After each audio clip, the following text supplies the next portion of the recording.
ఆకాశవాణి ప్రాంతీయ వార్తలు చదువుతున్నది డివి సత్యనారాయణ.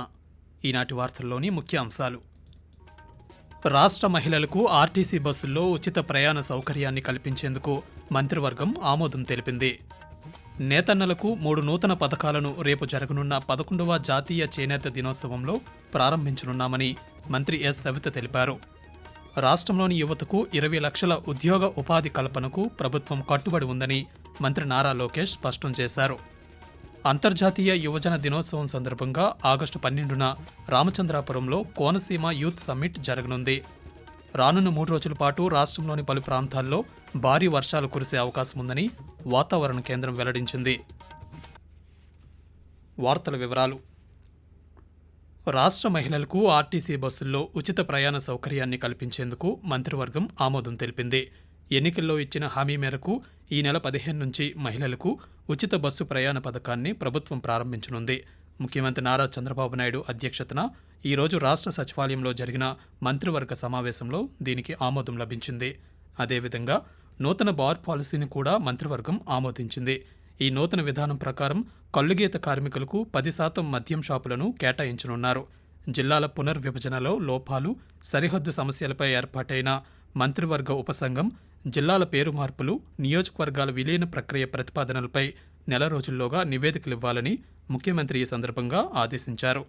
ఈ మంత్రివర్గ సమావేశంలో తీసుకున్న నిర్ణయాలను రాష్ట్ర సమాచార ప్రజా సంబంధాల శాఖ మంత్రి కొలుసు పార్థసారథి పాత్రికేయులకు వెల్లడిస్తూ, ప్రభుత్వం అనేక ఆర్థిక ఒడిదుడుకులు, ఆర్థిక సమస్యలు ఎదుర్కొంటున్నా కూడా హామీలన్నింటినీ కూడా అమలు చేస్తుందని చెప్పేసి నేను మనవి చేస్తాను. ఉచిత బస్సు పథకానికి కేబినెట్ ఆమోదించడం కూడా జరిగింది. ఐటీని అభివృద్ధి చేయాలంటే పెద్ద పెద్ద సంస్థలు ఏదైతే ఉన్నాయో వాటిని రాష్ట్రంలో ఎకో సిస్టమ్ ని డెవలప్ చేసి వాళ్ళందరూ కూడా ఇక్కడికి వచ్చేటట్లు మౌలిక వసతులు ఏర్పాటు చేయాల్సిన అవసరం ఉందని చెప్పేసి ప్రభుత్వం భావిస్తుందని చెప్పేసి మనం చేస్తాను. ఆంధ్రప్రదేశ్ లో అత్యంత అందమైన టూరిజం స్పాట్స్ అరకు కానివ్వండి, విశాఖపట్నంలో కానివ్వండి, ఇటువంటి 22 ప్లేసెస్ ఉన్నాయి. రేపు 33 years కి వీరికి లీజ్ కి ఇవ్వడానికి ప్రతిపాదన చేయడం జరిగిందని చెప్పేసి మనం చేస్తాను. గుంటూరు జిల్లా మంగళగిరిలో రేపు 11వ జాతీయ చేనేత దినోత్సవాన్ని నిర్వహించనున్నామని రాష్ట్ర చేనేత జౌళి శాఖ మంత్రి ఎస్ సవిత తెలిపారు. ఈ కార్యక్రమానికి ముఖ్య అతిథిగా రాష్ట్ర ముఖ్యమంత్రి నారా చంద్రబాబు నాయుడు హాజరవుతారని జౌళి శాఖ మంత్రి కార్యాలయం ఈరోజు ఒక ప్రకటన విడుదల చేసింది. ఎన్నికల్లో ఇచ్చిన హామీల మేరకు నేతన్నలకు ఉచిత విద్యుత్ అందించడంతో పాటు జీఎస్టీ అమలు, థ్రిఫ్ట్ నిధులను మంజూరు చేసేందుకు కట్టుబడి ఉన్నామని మంత్రి సవిత ఆ ప్రకటనలో పేర్కొన్నారు. అదేవిధంగా రేపు చేనేతకు సంబంధించి 3 నూతన పథకాలను ప్రారంభించనున్నామని మంత్రి తెలియజేశారు. హరిత ఇంధన శక్తిలో అపార ఉద్యోగ అవకాశాలు ఉన్నాయని రాష్ట్ర ఐటీ విద్యాశాఖల మంత్రి నారా లోకేష్ పేర్కొన్నారు.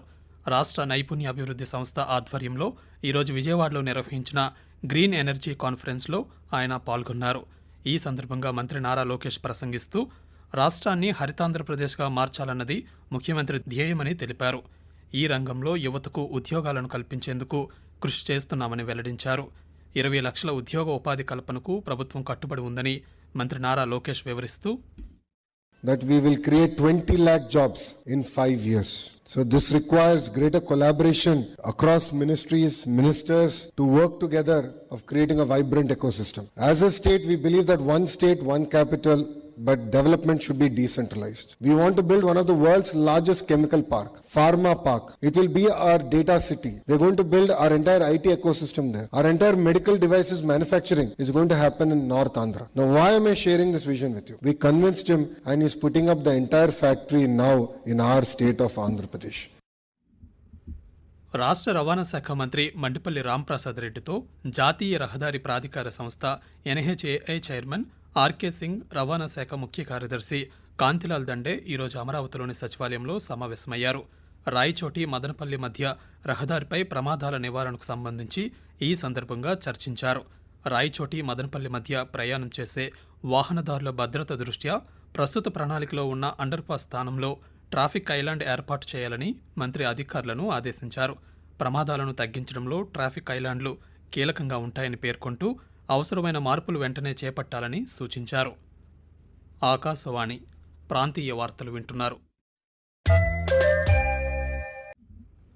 అంతర్జాతీయ యువజన దినోత్సవం సందర్భంగా ఆగస్టు 12న రాష్ట్ర కార్మిక శాఖ మంత్రి వాసంశెట్టి సుభాష్ ఆధ్వర్యంలో రామచంద్రాపురంలో జరగనున్న కోనసీమ యూత్ సమ్మిట్ గోడ పత్రికను రాష్ట్ర ఐటీ విద్యాశాఖల మంత్రి నారా లోకేష్ ఈరోజు ఉండవల్లిలోని ముఖ్యమంత్రి నివాసంలో ఆవిష్కరించారు.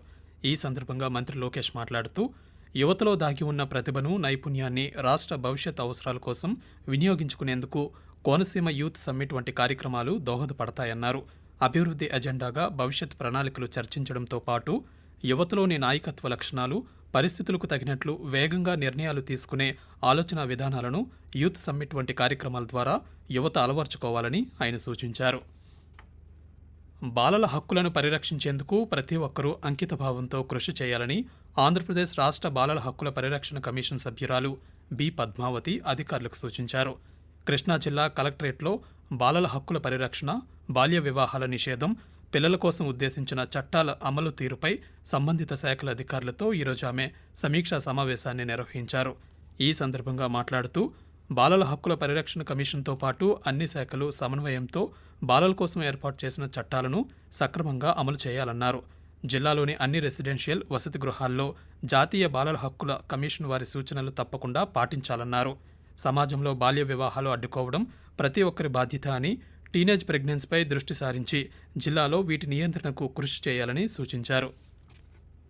స్వాతంత్ర దినోత్సవాన్ని పురస్కరించుకుని దేశవ్యాప్తంగా ఐక్యతా భావనను పెంపొందించేందుకు హర్ ఘర్ తిరంగా కార్యక్రమాన్ని ఈ నెల 15వ తేదీ వరకు కేంద్ర రాష్ట్ర ప్రభుత్వాలు నిర్వహిస్తున్నాయి. హర్ ఘర్ తిరంగా కార్యక్రమంలో ప్రతి ఒక్కరూ పాల్గొని తమ తమ ఇళ్లపై త్రివర్ణ పతాకాన్ని ఎగురవేయాలని ప్రభుత్వం పిలుపునిచ్చింది. అదేవిధంగా తిరంగా రంగోలీ, తిరంగా బైక్ ర్యాలీ, తిరంగా రాఖీ తయారీ వంటి కార్యక్రమాల్లో భాగమవ్వాలని కోరింది. భారత జాతి గర్వాన్ని ప్రకాశించే జాతీయ పతాకంతో తీసుకున్న సెల్ఫీ చిత్రాల ఆనందాన్ని www.harghar-tiranga.comలో పంచుకోవాలని సూచించింది. వైజ్ఞానిక ప్రపంచంలో విద్యార్థులు జ్ఞాన సముపార్జనకు ఆసక్తి చూపాలని చిత్తూరు జిల్లా కలెక్టర్ సుమిత్ కుమార్ పేర్కొన్నారు. చిత్తూరులోని స్థానిక కళాశాలలో ఈరోజు నిర్వహించిన జాతీయ అంతరిక్ష దినోత్సవంలో కలెక్టర్ ముఖ్య అతిథిగా పాల్గొన్నారు. ఈ సందర్భంగా మాట్లాడుతూ 2023లో భారత్ చేపట్టిన చంద్రయాన్ 3 విజయవంతమైన సందర్భంగా జాతీయ అంతరిక్ష దినోత్సవాన్ని జరుపుకుంటున్నామని తెలిపారు. ప్రపంచం సాంకేతికమయం అయిందని, వైజ్ఞానిక ప్రపంచంలో ఇమడాలంటే విద్యార్థులు తరగతి గదులలో విద్యతో పాటు అదనపు జ్ఞానాన్ని కూడా సంపాదించుకోవాలన్నారు. ఈ మేరకు రాష్ట్ర ప్రభుత్వం నేషనల్ అటామిక్ రీసెర్చ్ ల్యాబొరేటరీ సహకారంతో విద్యార్థులకు త్వరలో 50 రోజుల అవగాహన కార్యక్రమాన్ని నిర్వహిస్తుందని తెలిపారు. దేశీయ స్టాక్ మార్కెట్ సూచీలు వరుసగా రెండవ రోజు కూడా నష్టాల్లో ముగిశాయి. సెన్సెక్స్ ఈ రోజు ఉదయం 80,710 పాయింట్ల వద్ద నష్టాల్లో ప్రారంభమై చివరికి 166 పాయింట్ల నష్టంతో 80,544 వద్ద ముగిసింది. నిఫ్టీ 75 పాయింట్ల నష్టంతో 24,574 వద్ద స్థిరపడింది. నైరుతి బంగాళాఖాతంలో ఉత్తర తమిళనాడు తీరంతో పాటుగా రాయలసీమ పరిసర ప్రాంతాల్లో వేర్వేరు ఉపరితల ఆవర్తనాలు కొనసాగుతున్నాయని అమరావతిలోని భారత వాతావరణ కేంద్రం తెలిపింది. వీటి ప్రభావంతో రానున్న 3 రోజుల పాటు రాష్ట్రంలోని పలు ప్రాంతాల్లో భారీ వర్షాలు కురిసే అవకాశం ఉందని వాతావరణ కేంద్ర అధికారి ఎం వెంకట్రావు వెల్లడిస్తూ ఈ రోజు ఉత్తర కోస్తా ఆంధ్రప్రదేశ్ యానాంలో తేలిపాటి నుంచి మోస్తరు వర్షాలు, ఉరుములతో కొన్ని జల్లులు 1 లేదా 2 చోట్ల కురిసే అవకాశం ఉంది. రేపు కొన్ని చోట్ల కురిసే అవకాశం ఉంది. ఈ రోజు మరి రేపు ఉత్తర కోస్తా ఆంధ్రప్రదేశ్ లో ఉరుములతో కొన్ని మెరుపులు మరి బలమైన గాలులు గంటకు 30 నుంచి 40 కిలోమీటర్ల వేగంతో వీచే అవకాశం ఉంది. ఇక దక్షిణ కోస్తా ఆంధ్రప్రదేశ్ లో ఈ రోజు తేలిపాటి నుంచి మోస్తరు వర్షాలు లేదా ఉరుములతో కొన్ని జల్లులు కొన్ని చోట్ల కురిసే అవకాశం ఉంది. రేపు అనేక చోట్ల కురిసే అవకాశం ఉంది. రేపు దక్షిణ కోస్తా ఆంధ్రప్రదేశ్ లో భారీ వర్షాలు 1 లేదా 2 చోట్ల కురిసే అవకాశం ఉంది. ఈ రోజు మరి రేపు దక్షిణ కోస్తా ఆంధ్రప్రదేశ్ లో ఉరుములతో కొన్ని మెరుపులు మరియు బలమైన గాలులు గంటకు 30 నుంచి 40 కిలోమీటర్ల వేగంతో వీచే అవకాశం ఉంది. ప్రాంతీయ వార్తలు ముగించే ముందు ముఖ్యాంశాలు మరోసారి. రాష్ట్ర మహిళలకు ఆర్టీసీ బస్సుల్లో ఉచిత ప్రయాణ సౌకర్యాన్ని కల్పించేందుకు మంత్రివర్గం ఆమోదం తెలిపింది. నేతన్నలకు 3 నూతన పథకాలను రేపు జరగనున్న 11వ జాతీయ చేనేత దినోత్సవంలో ప్రారంభించనున్నామని మంత్రి ఎస్ సవిత తెలిపారు. రాష్ట్రంలోని యువతకు 20 లక్షల ఉద్యోగ ఉపాధి కల్పనకు ప్రభుత్వం కట్టుబడి ఉందని మంత్రి నారా లోకేష్ స్పష్టం చేశారు. అంతర్జాతీయ యువజన దినోత్సవం సందర్భంగా ఆగస్టు 12న రామచంద్రాపురంలో కోనసీమ యూత్ సమ్మిట్ జరగనుంది. రానున్న 3 రోజుల పాటు రాష్ట్రంలోని పలు ప్రాంతాల్లో భారీ వర్షాలు కురిసే అవకాశం ఉందని వాతావరణ కేంద్రం వెల్లడించింది. ఆకాశవాణి ప్రాంతీయ వార్తలు ఇంతటితో సమాప్తం.